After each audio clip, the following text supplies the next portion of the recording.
မင်္ဂလာပါဘဝတစ်ခုလုံးအတွက်အရေးကြီးဆုံးဆုံးဖြတ်ချက်တွေတဲကတစ်ခုဖြစ်တဲ့လက်တွဲပေါ်ရွေးချယ်မှုအကြောင်းကိုဗုဒ္ဓဘာသာရဲ့အနှစ်သာရနဲ့စိတ်ပညာရှုထောင့်တို့ပေါင်းစပ်ပြီးခုလိုတင်ဆက်ပေးသွားမှာဖြစ်ပါတယ်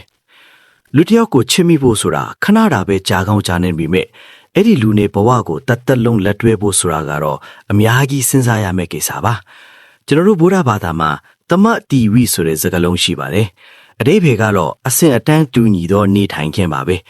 ဒါဟာစီးပွားဥစ္စာဒါမှမဟုတ်ပညာအရေးချင်းတူတာကိုတင်ဆိုလိုတာမဟုတ်ပါဘူး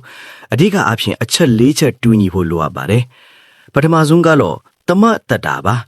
ယုံကြည်ချက်ချင်းတူရပါမယ်ဘဝရဲ့တန်ဖိုးထားမှုတွေဘာကိုအကောင်းဆုံးလို့သတ်မှတ်တယ်လဲဆိုတာတွေကတစ်ထပ်ကဲမကြရင်တောင်လားရတူညီဖို့လိုအပ်ပါတယ်စိတ်ပညာအရာလေဒါကို shared values လို့ခေါ်ပါတယ်ကိုကငြိမ်းချမ်းမှုကိုတန်ဖိုးထားတဲ့အချိန်မှာဟိုဘက်ကပြိုင်ဆိုင်မှုကိုပဲဦးစားပေးနေရင်ရေရှည်မှာခရီးသွားရတာပင်ပန်းလာပါလိမ့်မယ်ဒုတိယအချက်ကတမတ်တီလာပါကိုချင်းတရားတူညီမှုပါဒါဟာအိမ်တောင်ရေးတဲ့ကြောရိုးပါပဲကိုကတစ္ဆာရှိမှုကိုအလေးထားသလောက်တစ်ဖက်လူကဓာတ်ကိုပို့ပို့တန်တန်သမောထားနေရင်အဲ့ဒီအိမ်တောင်ရေးဟာအမြဲတမ်းစူးရင်ပူပန်မှုတွေနဲ့ပြည့်နေပါလိမ့်မယ်စိတ်ပညာအရာပြောရရင်တော့ integrity လို့ခေါ်တဲ့လူတစ်ယောက်ရဲ့ခိုင်မာတဲ့စိတ်သက်ရှိမှုလိုအပ်တာပါတတိယအချက်ကတမတ်စာကပါပေးကမ်းစွန့်ကြဲမှုနဲ့ရက်ရောမှုတူညီတာပါတယောက်ကအရန်စေးနေပြီးတယောက်ကအရန်ပေးကမ်းခြင်းနေရင်လည်းအဆင်မပြေပါဘူးဒီနေရာမှာပစ္စည်းဥစ္စာတင်မကပဲစိတ်ချင်းစာနာမှု empathy ပြင်းနိုင်စွမ်းကိုလည်းဆိုလိုပါတယ်တစ်ခါလူရဲ့နာကျင်မှုကိုကိုချင်းစာတတ်တဲ့စိတ်ဓာတ်ဟာအိမ်တောင်ရေးတစ်ခုရဲ့နူးညံ့တဲ့ချီနှောင်မှုပါပဲနောက်ဆုံးအချက်ကတော့ဓမ္မပညာပါအတိညာဉ်ချင်းတူညီမှုပါပြဿနာတစ်ခုကြုံလာရင်ဖြေရှင်းပုံချင်းတူတာအကောင့်အဆိုးကိုဝေဖန်ပိုင်းခြားနိုင်စွမ်းတူတာကိုဆိုလိုပါတယ်စိတ်ပညာမှာတော့ဒါကို emotional intelligence လို့ခေါ်နိုင်ပါတယ်ကိုယ့်ရဲ့စိတ်ခံစားချက်ကိုကိုယ်တိုင်ထိန်းချုပ်နိုင်ပြီးတစ်ဖက်လူကိုနားလည်ပေးနိုင်တဲ့အဆင့်အတန်းမျိုးဖြစ်ပါတယ်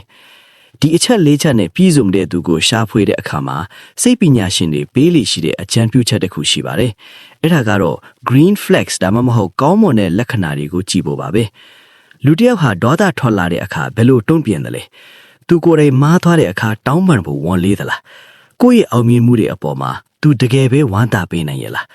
ဒါတွေဟာရိုးရှင်းပေမဲ့အင်မတန်အရေးကြီးပါတယ်လက်တွဲပေါ်ဆိုတာကိုယ့်ကိုပိုင်ဆိုင်မှုကြိုးစားတဲ့သူမဖြစ်သင့်ပဲကိုယ့်ကိုပိုကောင်းတဲ့လူတစ်ယောက်ဖြစ်အောင်ထွန်းအားပေးနိုင်တဲ့သူဖြစ်သင့်ပါတယ်ဒါအပြင် communication လို့ခေါ်တဲ့အပြန်အလှန်စကားပြောဆိုမှုဟာလည်းအဓိကကြပါတယ်ဘလောက်ပဲချစ်ကြပါစေစိတ်ထဲမှာရှိတာကိုပွင့်ပွင့်လင်းလင်းမပြောဘဲဖုံးကွယ်ထားရင်အထင်လွဲမှုတွေကနေအမုန်းတွေဖြစ်လာတတ်ပါတယ်ဘုရားဘာသာမှာတော့ဒါကိုတမ္မာဝါစာလို့ဆိုနိုင်ပါတယ်မှန်ကန်တဲ့စကားကိုမှန်ကန်တဲ့အချိန်မှာမေတ္တာရှိထားပြီးပြောဆိုခြင်းဟာအိမ်တောင်ရေးကိုခိုင်မြဲစေပါတယ်လက်တွဲပေါ်ရွေးချယ်တဲ့အခါမှာရုပ်ရည်နဲ့ငွေကြေးဟာခဏတာဆောင်ရည်မှုဖြစ်နိုင်ပေမဲ့စိတ်နေစိတ်ထားနဲ့ဝါသနာတူညီမှုကတော့တလုံးအသက်ဖြစ်ပါတယ်တယောက်နဲ့တယောက်တိုးတက်လို့စိတ်ရှိဖို့လည်းလိုအပ်ပါတယ်ဘဝရဲ့အနှိမ့်အမြင့်တွေကြားမှာလက်မဖြုတ်ပဲအတူတူသိမ့်ယူမယ်အတူတူပြုပြင်ပြောင်းလဲမယ်ဆိုတဲ့စိတ်ထားမျိုးဟာအဖိုးတန်လာပါတယ်အချို့အားဖြင့်ပြရရင်တော့လက်တွဲပေါ်ဆိုတာကိုယ့်ရဲ့အားနည်းချက်တွေကိုဖြည့်ဆည်းနိုင်သူဖြစ်ယုံကြမကပဲကိုယ့်ရဲ့စိတ်အေးချမ်းမှုကိုမဖြစ်စည်းနိုင်တဲ့သူဖြစ်ဖို့လိုအပ်ပါတယ်ကိုယ်တိုင်လည်းတစ်ဖက်လူအတွက်ထိုက်တန်တဲ့လက်တွဲပေါ်ဖြစ်နေအောင်အမြဲတမ်းကြိုးစားနေရမှာပါ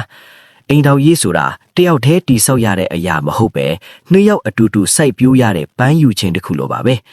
မေတ္တာသစ္စာအတိညာဏ်ဆိုတဲ့အုံမြတ်ထုံးရုပ်ပေါ်မှာတိဆောက်ထားတဲ့အိမ်တော်ရေးအားဘလို့လေမုန်တိုင်းပြီးတိုက်ခတ်ပါစေခိုင်မြဲနေမှာအသေးကြပါတယ်အားလုံးပဲစိတ်ထားချင်းတူညီပြီးအေးချမ်းတဲ့ဘဝခရီးကိုအတူတူရှောက်လန်းနိုင်မဲ့လက်တွဲပေါ်ခေါင်းဒီကိုပိုင်ဆိုင်နိုင်ကြပါစေလို့ဆုတောင်းပေးလိုက်ပါတယ်